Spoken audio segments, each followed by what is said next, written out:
Do not be afraid. Do not be discouraged. Do not be terrified. Why? Because the Lord your God goes with you. And he will never leave you or forsake you. He loves you so much that he sent his son, Jesus Christ, to come to this earth and to live and to die and rise again for you, that you would know Emmanuel, God with us.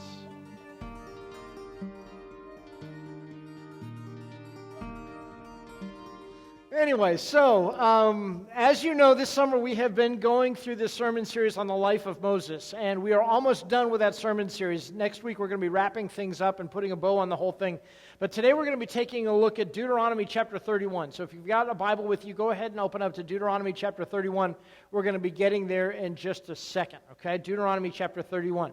So what's been going on is Moses has taken the people of Israel, the nation of Israel, up through the wilderness area, up through Moab, and to the eastern banks of the Jordan River, right where that red circle is up there.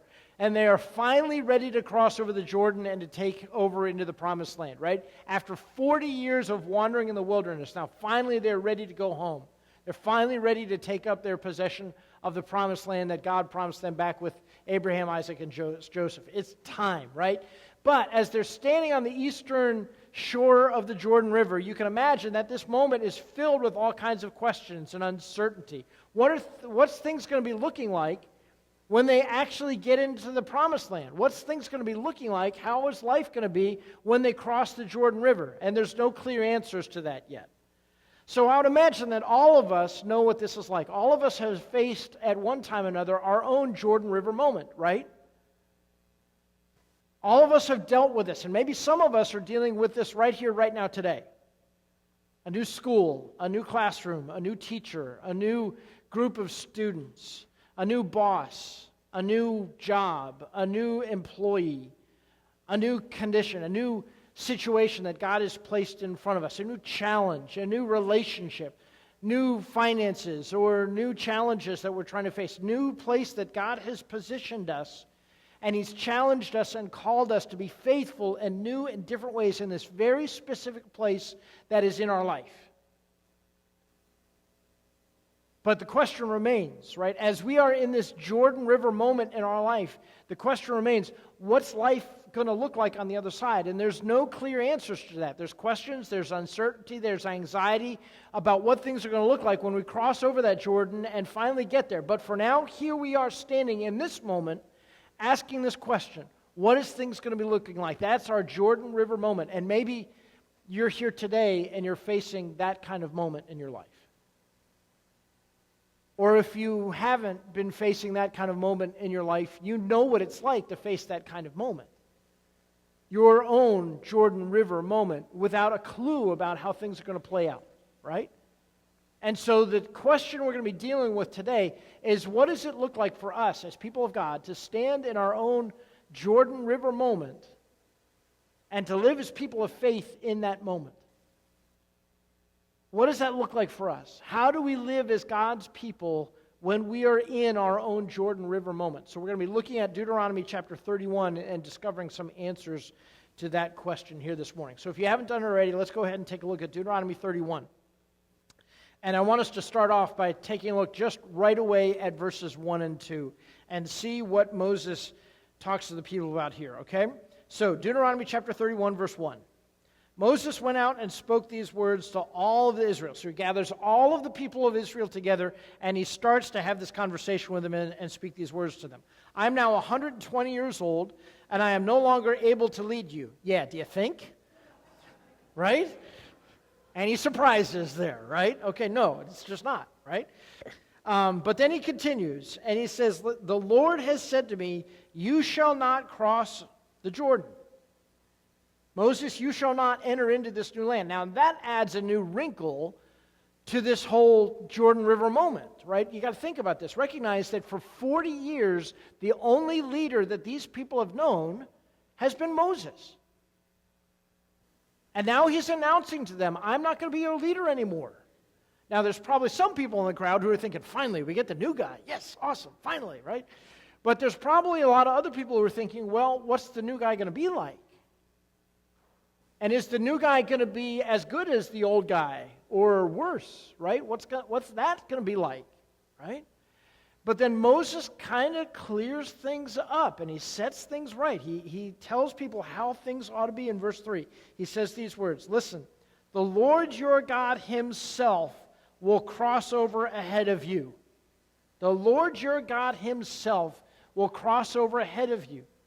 If you've been with us for the last several weeks as we've been going through the life of Moses together, you know that one of the big lessons that Moses and God are trying to teach the people as they have been walking through this wilderness time has been this. The Lord is calling the shots. The Lord is leading this whole endeavor. The Lord is guiding. And for 40 years, every day, the Lord had been providing for them and guiding them and directing them and protecting them every step of the way.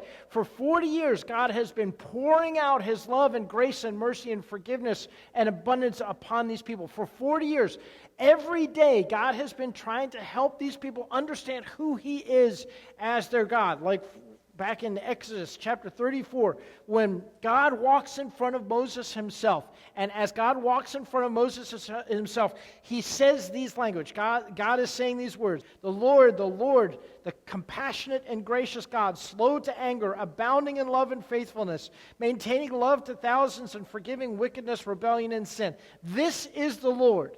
This is the one who is leading and guiding and protecting them and providing for them. This is the one who, as they stand on the banks of the Jordan River, in this Jordan River moment, this is the one who's going to continue to lead them in the future. He's been leading them every day for 40 years.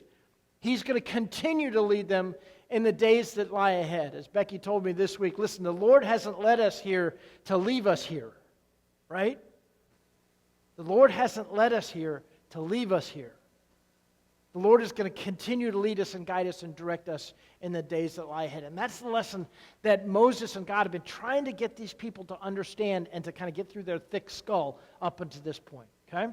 Let's go back to Deuteronomy chapter 31, and we're going to look at verses 6 through 8 now. Okay, Deuteronomy chapter 31, verses 6 through 8. Moses is still talking to the people, still giving this address, and he says in verse 6, to all of them, be strong and courageous. Do not be afraid or terrified because of the people that are in the land. For the Lord your God goes with you. He will never leave you or forsake you. And then Moses summons Joshua and says to him in the presence of all Israel, be strong and courageous. Skip down to verse 8. The Lord himself goes before you and will be with you. He will never leave you or forsake you. Do not be afraid. Do not be discouraged. Any questions? You got it? Be strong and courageous. Do not be afraid. Do not be terrified. This is the message that God is giving to his people. Be strong and courageous. Why? Because the Lord is with you, and he will never leave you or forsake you. And because the Lord is with us and that he will never leave us or forsake us, we have every reason to be strong and bold and courageous and not be terrified. Listen, for those of you in the back who have been paying attention, right? The Lord is with you. Be strong and courageous and bold. Do not be afraid. Do not be terrified. Why? Because the Lord is with you. And he will never leave you or forsake you. For those of you in the back, you've been paying attention. You got it. Awesome. Got it? Okay? I wonder what it would really look like for us to live this way.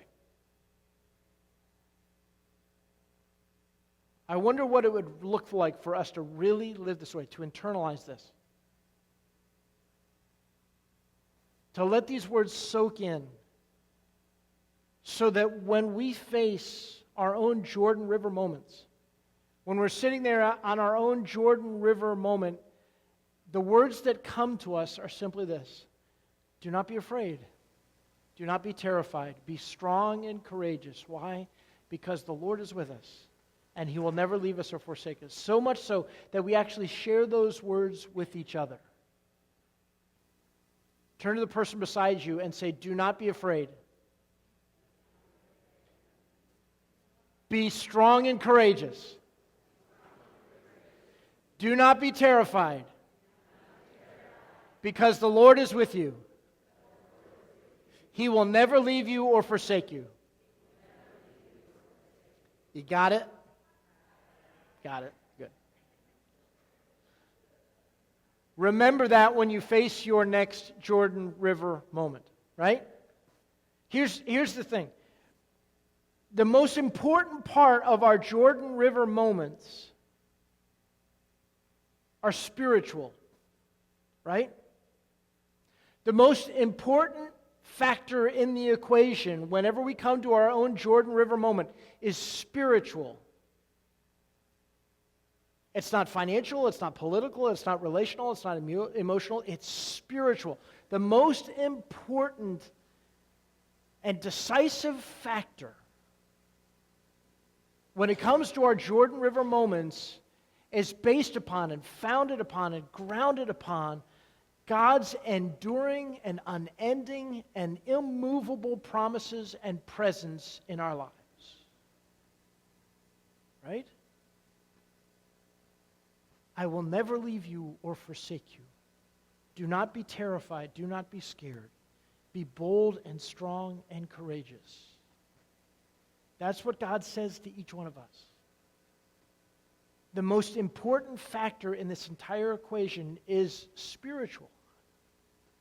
And so when we come to our own Jordan River moments and we're standing on the shore and we're scanning the horizon and we've got all kinds of concerns and questions and uncertainties and things that we don't know the answers to, the thing that should flood our mind in that moment is the Lord is with us. He will never leave us or forsake us. He is continuing to lead us into whatever Jordan River moment this is. He's going to continue to do His thing. Therefore, be bold and strong and courageous because He's not leaving us.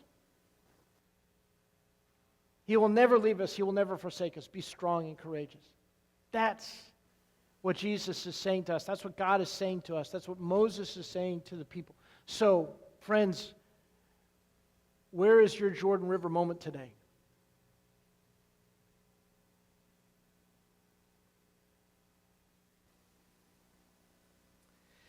It's been said that there are 365 instances in the Bible of God saying this to us. Fear not.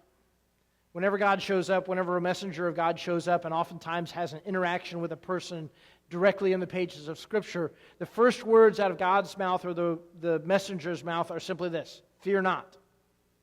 Right? 365 things. I haven't done the math myself, but that's what I hear anyway. But there's one instance where actually God and Jesus says, we want you to fear something. Matthew chapter 10, verse 28. Where Jesus says these words, "Do not be afraid of those who kill the body but cannot kill the soul. Rather, be afraid." This is, I think, the only time that Jesus says this in Scriptures. "Rather, be afraid of the one who can destroy both soul and body in hell." In other words, there's a lot of times when we come up to our own Jordan River moments and we get obsessed about the little stuff. Right? We get obsessed about the little stuff that really is not that important. Not that big a deal. Rather, what Jesus is saying to us is anytime we come up to our own Jordan River moments, be focused on the big stuff, the eternal stuff, the God stuff, the stuff that does matter, the stuff of eternity, the stuff that is about destiny, the stuff that is about legacy. Be concerned about the big stuff, because it is absolutely possible to come to our Jordan River moment and get so focused on the little stuff that we completely miss the big stuff. Friends, here's the big stuff. Do not be afraid. Do not be discouraged. Do not be terrified. Why? Because the Lord your God goes with you, and He will never leave you or forsake you. He loves you so much that He sent His Son, Jesus Christ, to come to this earth and to live and to die and rise again for you, that you would know Emmanuel, God with us. He claimed you in the waters of baptism, and He promises you that He will never leave you or forsake you. And He meets us here at this table, right here, right now, today, this morning, with a very tangible reminder about His love and grace and mercy. He comes to each one of us and reminds us that He is the Lord, the gracious and compassionate the one who is full of love and mercy and compassion, who forgives unrighteousness and sin and unfaithfulness. This is the Lord who comes to each one of us today, and He says, be strong and courageous. As you're standing on your Jordan River moment today, be strong and courageous. Do not be afraid. Do not be terrified. For the Lord your God is with you, and he will never leave you or forsake you. Where is your Jordan River moment today?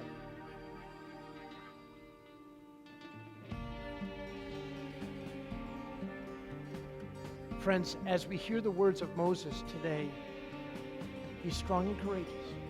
And as we go out from this place, may our testimony, may our legacy be this.